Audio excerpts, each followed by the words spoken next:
MLC కవితను arrest చేయకుండా ఉండేందుకు బీజేపీతో కలిసేందుకు బీఆర్ఎస్ సిద్ధమైందని చెప్పారు కేంద్ర మంత్రి బండి సంజయ్. అవినీతి కుటుంబ పార్టీ అయిన బీఆర్ఎస్ ను ఎప్పుడూ తమ దగ్గరకు రానివ్వమన్నారు. కాంగ్రెస్ పార్టీ ఆధ్వర్యంలో తెలంగాణలో కల్వకుంట్ల క్రియేషన్స్ వారి సినిమా నడుస్తోందన్నారు.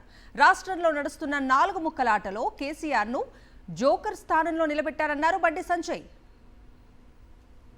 డ్రామా అంతా Congress party. Kalvakuntla arts creations ఆధ్వర్యంలో సినిమా నడుస్తుంది తెలంగాణ రాష్ట్రంలో.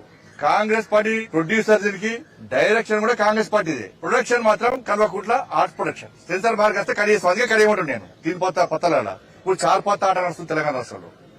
కల్వకుంట్ల ఆర్ట్స్ క్రియేషన్ ఆధ్వర్యంలో చార్పత్త ఆట నడుస్తుంది. హరీష్ రావు గారు, కవిత గారు, కేటీఆర్ గారు, సంతోష్ రావు గారు చార్పత్త ఆట నడుస్తున్నది. దీనిలో కేసీఆర్ గారు జోకర్ ప్రశ్న పెట్టారు. కవితక్కను అరెస్ట్ చేయకుండా ఉండాలనే ఉద్దేశంతో బీఆర్ఎస్ బీజేపీతో కలవడానికి ప్రయత్నం చేసింది. కానీ మేము దర్జాపులో రానియాలి వాళ్ళని. అది ఫామ్ హౌస్ పార్టీ, కుటుంబ పార్టీ, అవినీతి పార్టీ. బీఆర్ఎస్ ను దగ్గర ప్రసక్తి లేదు.